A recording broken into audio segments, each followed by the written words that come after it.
Hello guys, a very warm welcome to my YouTube channel. My name is Prachi Tikriwal and I hope you all people are doing well. So friends, आज हम लोग क्या करेंगे? We will discuss the last questions which were previously asked in the UGC NET JRF examination. Okay, from the subject of labor laws code 55. Okay, so class को हम लोग क्या करते हैं? Start करते हैं. But you have to do one thing. Just take out the pen and the paper and write down all the important terminologies and the dates and the terms which I am going to tell you so that कि जब भी आप exam देने जाओ आप उसको revise कर सकोगे. ओके, तो आपको बहुत ज़्यादा पढ़ने की जरूरत नहीं पड़ेगी. You have to only revise all the things. Okay, तो चलिए क्लास को स्टार्ट करते हैं. हम लोग अपने क्वेश्चन की तरफ बढ़ते हैं.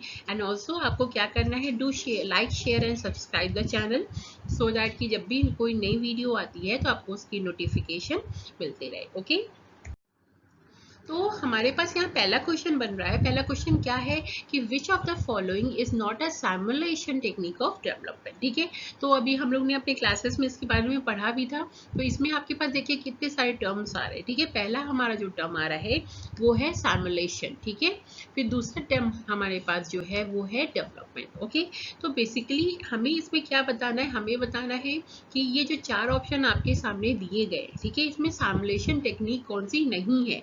अब भाई सिमुलेशन टेक्निक क्या होती है, अभी जो हम लोग ने अभी अभी अपने क्लास में ऑलरेडी पढ़ा हुआ है कि भाई दो चीज़ें होती है, ट्रेनिंग और डेवलपमेंट. ठीक है, तो ट्रेनिंग बेसिकली दी जाती है जब किसी एम्प्लॉय को कोई एक स्किल सेट सिखाना होता है. ठीक है, कोई जैसे कि कोई नई टेक्नोलॉजी आई, आपको वो उस टेक्नोलॉजी भी उस सॉफ्टवेयर पे काम करना सिखाना होगा तो आप उसको ट्रेनिंग प्रोवाइड करोगे. लेकिन जब आपको एम्प्लॉय को कंसेप्चुअल स्किल सिखाना होता है, ठीक है, समझने की कला सिखानी होती है, तो वहाँ पे आप डेवलपमेंट के लिए टेक्निक्स यूज करते हो. ठीक है, और ये डेवलपमेंट क्या होता है, ये लाइफ टाइम तक रहता है. ठीक है, ये एम्प्लॉय के जो है टर्म्स में होता है, लेकिन ट्रेनिंग बेसिकली जॉब के टर्म्स में होती है. ओके, तो और सिमुलेशन टेक्निक क्या होती है, सिमुलेशन को हम लोग अगर नॉर्मल एक जनरल भाषा में बोले तो उसमें नकल होती है. नकल यानी कि जो आपने आपके पास सिचुएशन है ना, हूबहू आपको कॉपी करके दी जाती है और आपको बताना होता है कि इस सिचुएशन में आप कैसे रिएक्ट करोगे. ठीक है, तो आपको इसमें से बताना है कि इसमें से कौन सी सिमुलेशन टेक्निक नहीं है डेवलपमेंट की. ओके, तो इसमें पहली जो टेक्निक है वो क्या है, मैनेजमेंट गेम्स. ठीक है, तो मैनेजमेंट गेम्स क्या होता है भाई, बिजनेस गेम्स भी इसको कहते हैं. तो इसमें क्या करते हैं, इसमें जो है आपके सामने अलग सिचुएशंस रखी जाती हैं जो कि बेसिकली आपको मैनेजमेंट, जब अगर आप मैनेजमेंट पे होते हो, ठीक है, तो आपके सामने जैसी सिचुएशंस आ सकती है, प्रॉब्लम्स आ सकती हैं, तो उस तरह की सिचुएशंस आपको दी जाती है और आपको बताना होता है कि आप कैसे इसमें रिएक्ट करोगे. ओके, इसी तरह से केस स्टडी होता है. तो केस आपको कोई उठा के दे दिया जाता है, उसमें आपको उसको डायग्नोस करना होता है, फिर उस प्रॉब्लम को सॉल्व करना होता है. फाइन. और इन बास्केट एक्सरसाइज क्या होती है, बेसिकली इन बास्केट को हम लोग इन ट्रे एक्सरसाइज भी कहते हैं. इसमें आपको एक ट्रे, एक बास्केट में आपको पेपर पे लिख के दिया जाता है सिचुएशंस अलग अलग और आपको बताना होता है कि आप उसमें कैसे रिएक्ट करोगे. ओके, तो ये ऑलमोस्ट एक जैसी चीज़ें होती हैं. अब सेंसिटिविटी ट्रेनिंग की हम लोग बात करते हैं. तो सेंसिटिविटी ट्रेनिंग में क्या किया जाता है, बेसिकली सेंसिटिविटी ट्रेनिंग में आपको एक्सपोजर दिया जाता है अलग अलग सिचुएशंस का. ठीक है, कि आपके बिहेवियर के साथ एक्सपेरिमेंट किया जाता है कि भाई अलग अलग सिचुएशन है उस समय आप कैसा कैसा बिहेवियर शो करोगे. ठीक है, तो अब हम लोग को बताना है कि इसमें कौन सी सिमुलेशन टेक्निक नहीं है. तो भाई देखते हैं कि आंसर हमारा क्या है.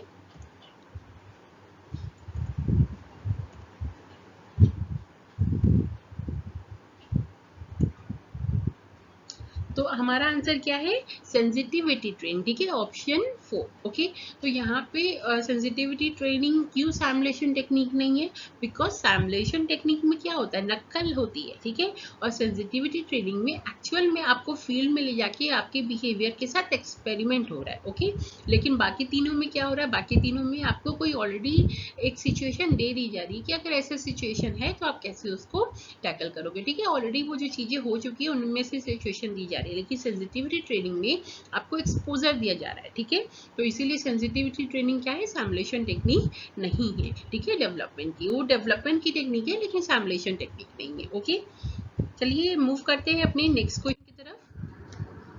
अब देखिए भाई यहाँ पे जो है आपका नेक्स्ट क्वेश्चन आ गया है एक एक्ट से. ठीक है, तो यहाँ पे क्या एक्ट है, कौन सा एक्ट लिया गया है, इंडस्ट्रियल डिस्प्यूट एक्ट 1947. ठीक है, एग्जाम पॉइंट ऑफ व्यू से बहुत इंपॉर्टेंट है. और अगर आप लोग मैनेजमेंट टर्म्स में बात करें, ह्यूमन लेबर लॉस के टर्म्स में बात करें, तो उसमें भी ये जो एक्ट है बहुत ज़्यादा ही इम्पोर्टेंट है, ठीक है, इंडस्ट्रियल डिस्प्यूट एक्ट 1947, ठीक है। तो हमारे पास क्वेश्चन क्या है, under the Industrial Dispute Act 1947 to which of the following industrial undertakings the provisions relating to lay off, retrenchment and closure provided under chapter 5th B shall be made applicable, ठीक है। यानी कि industrial Dispute Act 1947 के तहत, ठीक है, कौन सी ऐसी इंडस्ट्रियल अंडरटेकिंग्स होंगी जहां पे ले ऑफ, रिट्रेचमेंट और क्लोजर से रिलेटेड प्रोविजंस, ठीक है, जो कि चैप्टर 5th B में दिए गए हैं वो लागू होते हैं, ठीक है। यानी कि इंडस्ट्रियल डिस्प्यूट एक्ट है, उसका आपका चैप्टर 5th B है, उसमें आपको क्या दिया गया है, उसमें कई सारे प्रोविजंस दिए गए हैं जो कि ले ऑफ, रिट्रेचमेंट, क्लोजर से रिलेटेड है, ठीक है।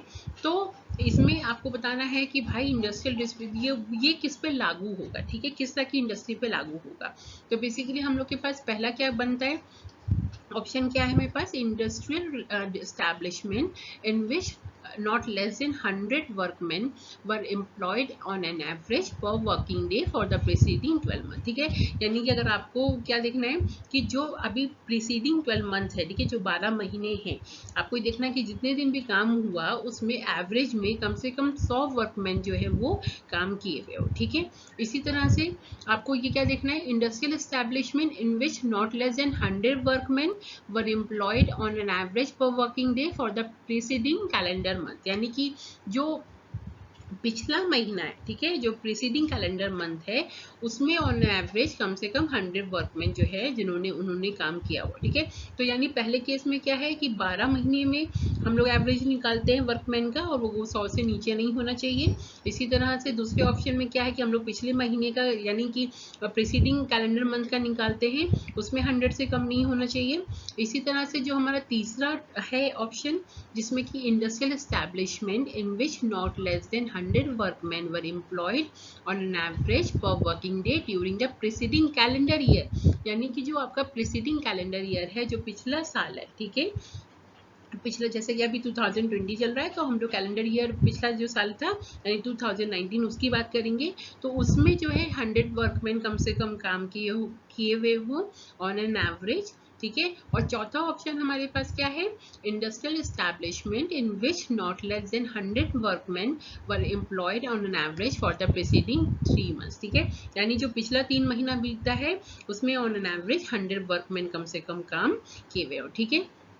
तो यानी यहाँ पे हम लोग को 3 ऑप्शन मिला पहले हम लोगों का, जिसमें 12 महीने एक और कैलेंडर मंथ को लिया गया और कैलेंडर ईयर को लिया गया, ठीक है। और उसमें ऑन एन एवरेज जितने दिन काम हुआ उसमें कम से कम 100 लोग काम किए हुए हों, आपके पास ऑप्शन है। चौथे में क्या है कि पिछले जो आपके 3 मंथ्स थे उसमें ऑन एन एवरेज 100 वर्कमैन ने काम किया हुआ, ठीक है। तो अब देखते हैं इसका आंसर क्या होगा। तो आंसर क्या है इसका, ऑप्शन नंबर 1, यानी कि industrial establishment in which not less than 100 workman were employed on an average per working day for the preceding 12 months, यानी कि अब से आज के दिन से पहले जो 12 महीने हैं, ठीक है, यानी कि हम लोग पिछला मंथ, पिछला डेट सब कुछ लेके चल रहे हैं, ठीक है। यहाँ पे आप देखोगे कि सिर्फ पिछला साल लेके चल रहे थे, ठीक है, यहाँ पे पिछला मंथ लेके चल रहे थे यहाँ पे, लेकिन हम लोगों का एक्चुअल में आंसर है उसमें हम लोग पिछला साल, पिछला मंथ क्या, हम लोग पिछली डेट ही लेके चल रहे हैं, ठीक है। तो तब से लेकर के जो हमारा पिछला 12 महीने बीता है उसमें ऑन एवरेज कम से कम 100 वर्कमैन ने काम किया हुआ हो वर्किंग डेज पे, ओके। यानी वर्किंग डेज अगर 365 दिन में 224 दिन काम हुआ है तो हम लोग 224 दिन पे ही निकालेंगे कि ऑन एन एवरेज 100 वर्कमैन ने कम से कम काम किया हुआ हो।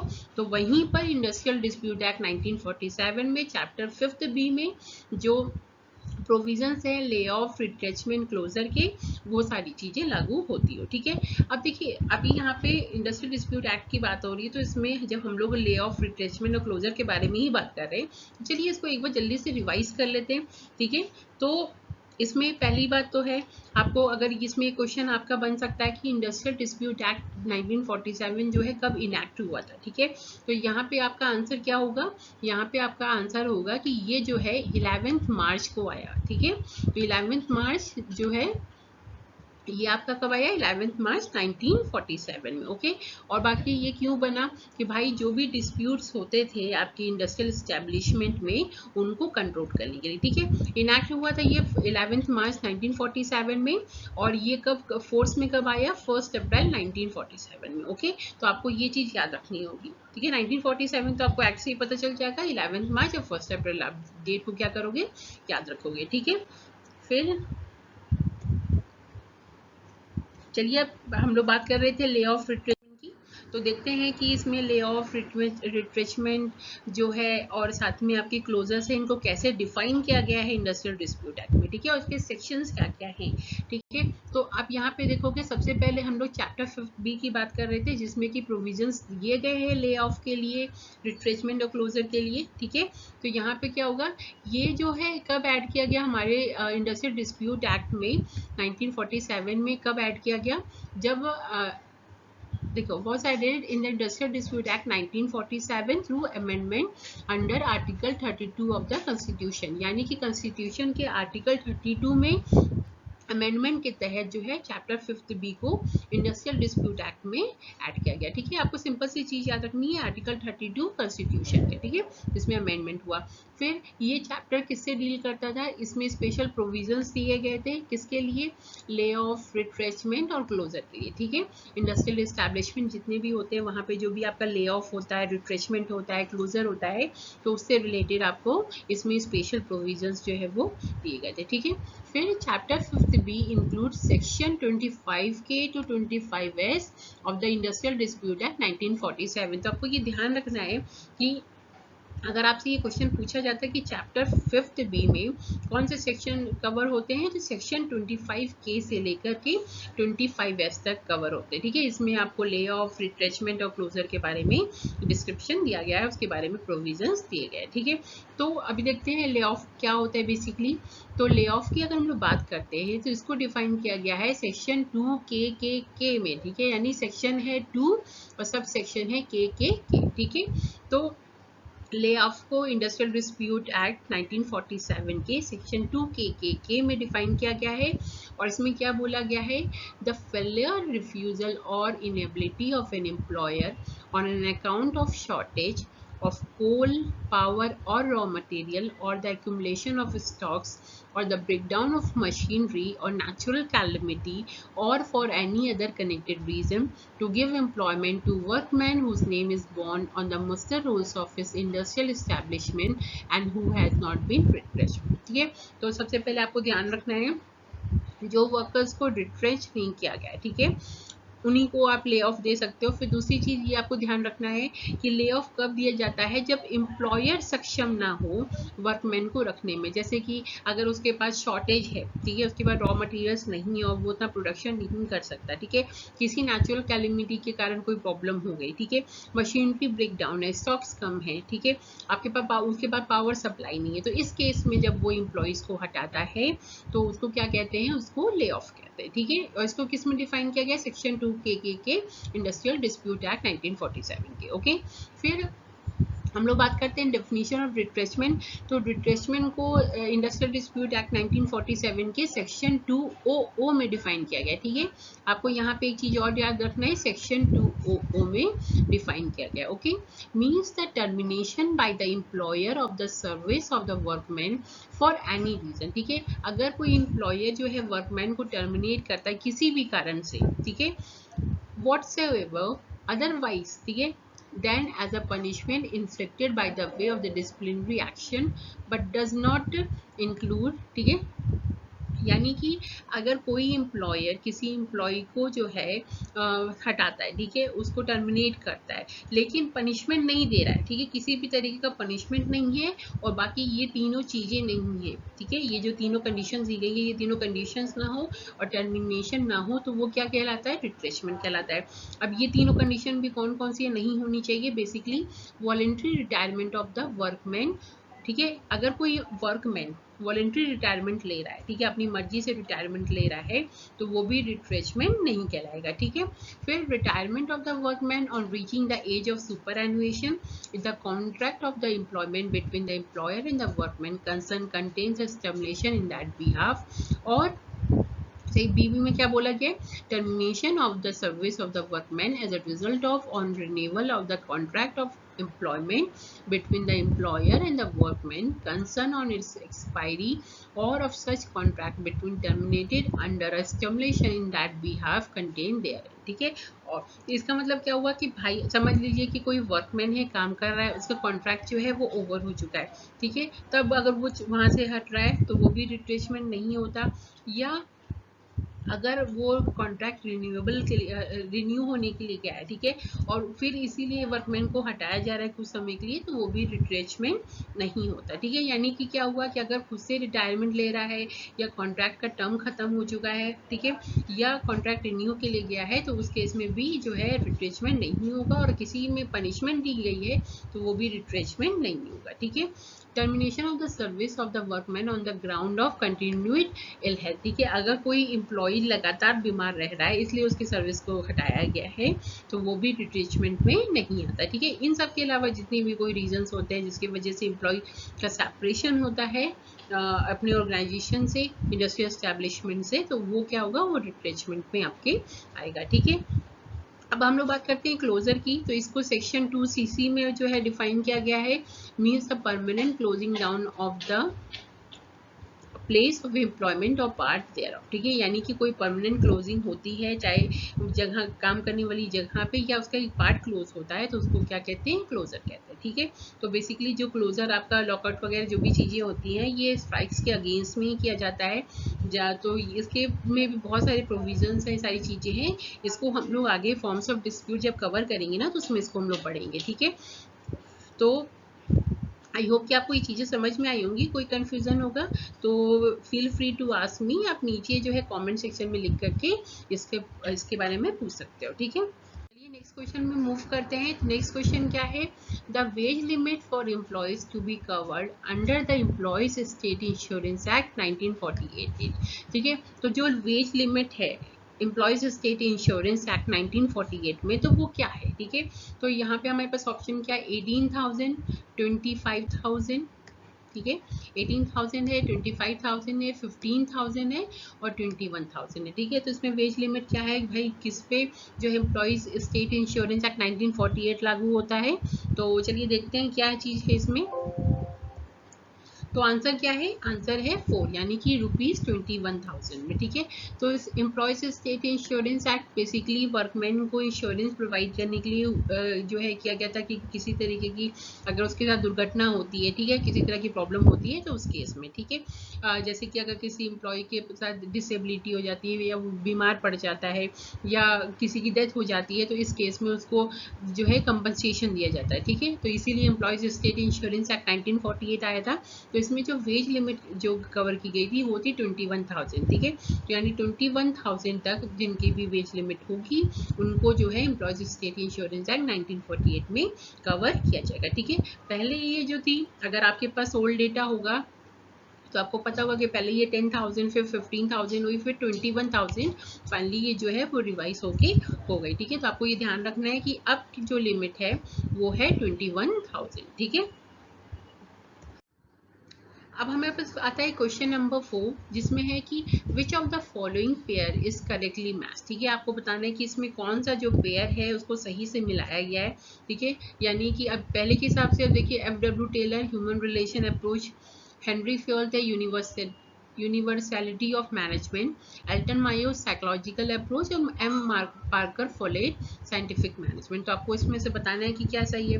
तो FW टेलर की बात करते हैं भाई। अगर FW टेलर, अगर आप मैनेजमेंट स्टूडेंट हो तो FW टेलर के बारे में तो आपको पता होना ही होना चाहिए, because he is the like एक है ना, बहुत मेन पर्सन है, ठीक है, मैनेजमेंट के।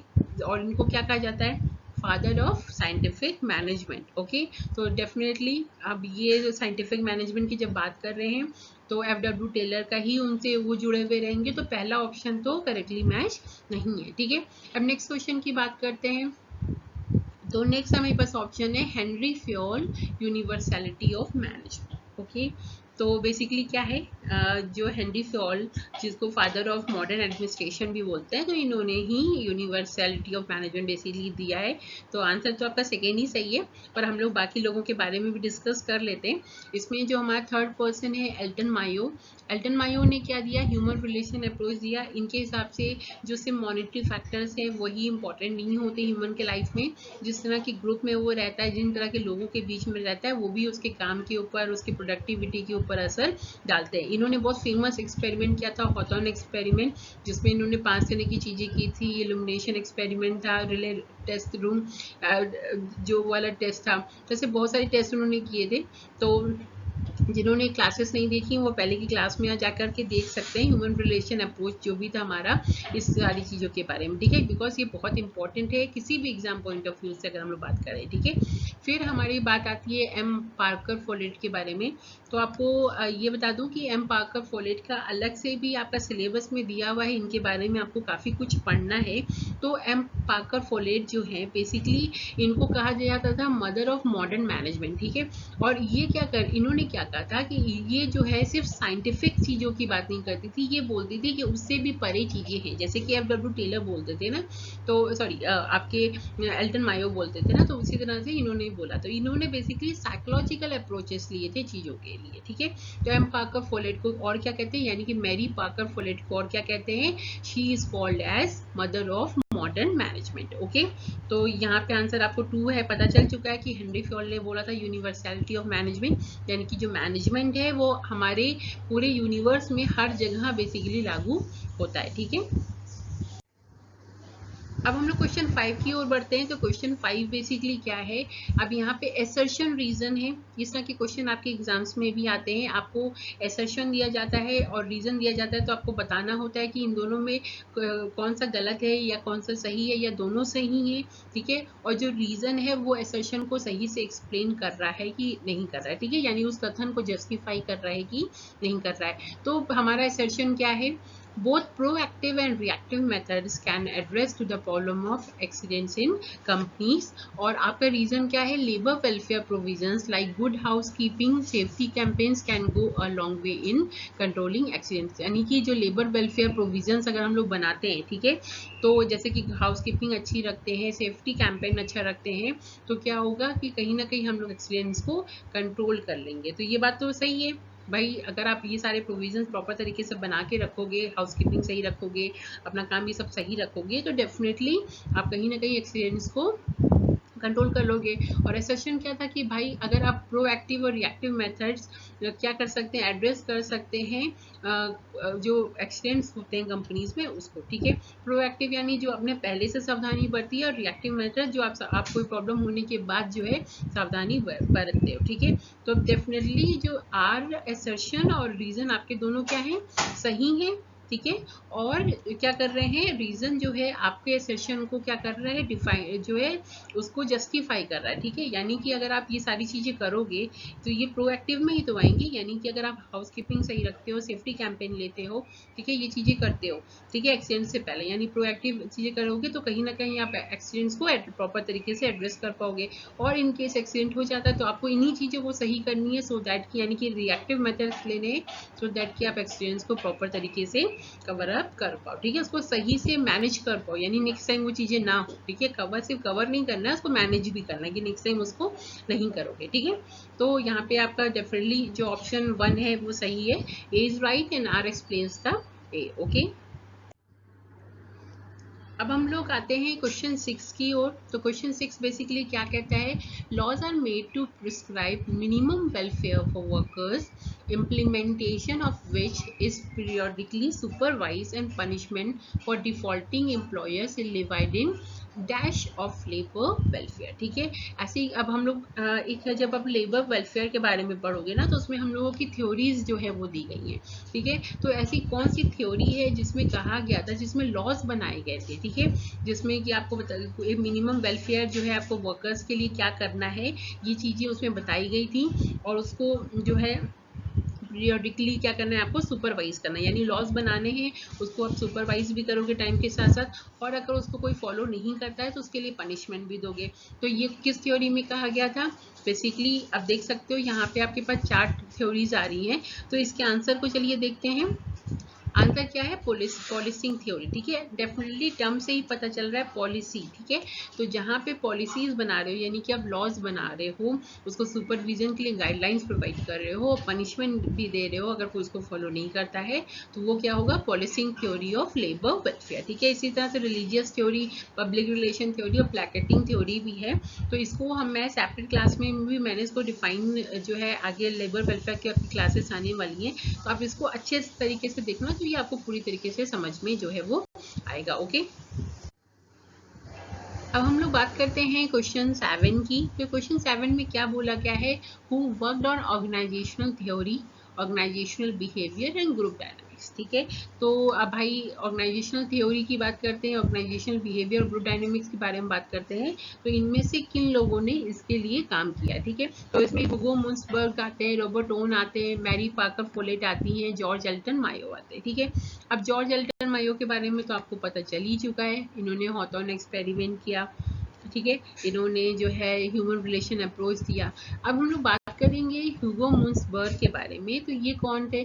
ये भाई एक जर्मन अमेरिकन साइकोलॉजिस्ट थे और एक फिलोसफर भी थे, जो बेसिकली क्या कहते थे, जो कहते थे कि साइकोलॉजी का जो है इम्प्लीमेंटेशन के बारे में ही बात करते थे। यानी कि अगर लॉ हो रहा है, चाहे बिजनेस है, इंडस्ट्री है, मेडिसिन है, चाहे टीचिंग, सोशियोलॉजी, कोई भी फील्ड है, ठीक है, वहाँ पे साइकोलॉजी का इम्प्लीमेंटेशन, एप्लीकेशन जो है बेसिकली होना चाहिए, ठीक है।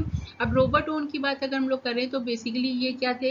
ये एक फिलैंथ्रोपिस्ट थे, ठीक है, और एक सोशल रिफॉर्मर्स भी थे, और इन्होंने क्या बोला कि बेसिकली ये कोऑपरेटिव मूवमेंट पे जो है वो फोकस करते थे, ठीक है। अगर आपको पता है कि हमारे यहाँ 8 घंटे काम करने की कंडीशन होती है कि भाई आप 8 घंटे से ज़्यादा किसी को काम नहीं करा सकते, ठीक है। तो इन्होंने ही, रॉबर्ट ओवन ने ही इस चीज़ पे काम किया था कि बेसिकली आप 8 घंटे से ज़्यादा किसी वर्कर से, किसी एम्प्लॉय से काम नहीं ले सकते। इन्होंने वर्कर की फैक्ट्री कंडीशन को सुधारने के लिए भी क्या किया था? काम किया था, ठीक है, रॉबर्ट ओवन ने।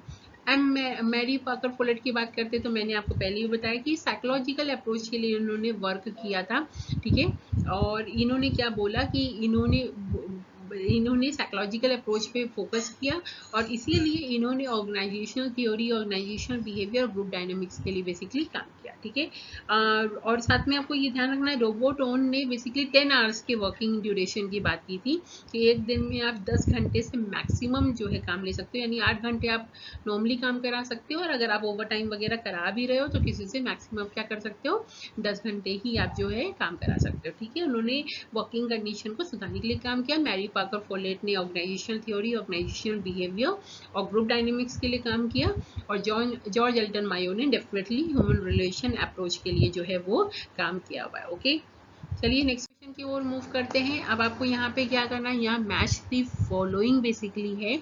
तो आप देख सकते हो 4 ऑप्शन आपके पास इधर हैं, 4 ऑप्शन इधर हैं, तो आपको बताना होगा कि कौन सा किसके लिए सुटेबल है, ठीक है। तो अब देखिए, इसमें डेफिनेटली हम लोग बार बार किसी बारे में बात कर रहे हैं। अगर आपको सिंपल वे में इस क्वेश्चन को अटेंड करना हो, सपोज कीजिए कि आपको कुछ चीज़ों के बारे में नहीं पता है, ठीक है, तो हमारे यूनिट 1 में हेनरी फ्योल, मैक्स वेबर के बारे में तो हम लोग ने पढ़ा ही पढ़ा है, ठीक है, बहुत पढ़ा है।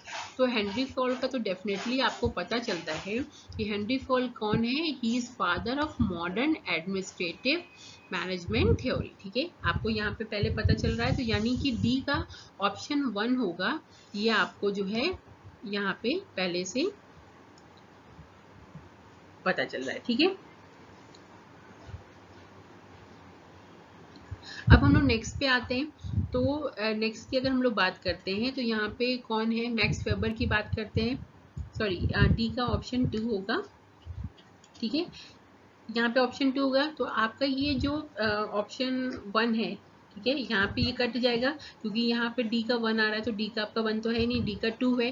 ठीक है, इसी तरह से आपका ये वाला ऑप्शन भी कट जाएगा क्योंकि यहाँ पे डी का 3 आ रहा है, लेकिन आपके पास तो डी का 2 आंसर है। ठीक है, इसी तरह से अगर हम लोग मैक्स वेबर की बात करते हैं तो भाई मैक्स वेबर ने क्या दिया था, मैक्स वेबर ने दिया था थ्योरी ऑफ ब्यूरोक्रेसी। ठीक है, हम लोग ब्यूरोक्रेटिक थ्योरी के बारे में हम लोग ने अपने यूनिट फर्स्ट में ही बात की है, तो डेफिनेटली मैक्स वेबर के लिए थ्योरी ऑफ ब्यूरोक्रेसी होगा, यानी कि बी का क्या होगा, 1 होगा। ठीक है, अब आपके पास देखिए दोनों में ही बी का 1 आपको नजर आ रहा है। ठीक है, तो फिर हम लोग हेनरी एल गैंट की बात करते हैं, तो इन्होंने क्या दिया था, इन्होंने बेसिकली दिया था graphic methods of describing plans and harmonious cooperation. ठीक है, इसके बारे में भी जो है हम लोग बेसिकली यूनिट 1 में हम लोग ने पढ़ा है हेनरी एल गैंट के बारे में। ठीक है, तो इन्होंने ग्राफिक मेथड्स दिए थे प्लान्स को और हार्मोनियस कॉपरेशन को बनाने के लिए। तो डेफिनेटली यहाँ पे क्या होगा, आपका ऑप्शन 3 होगा।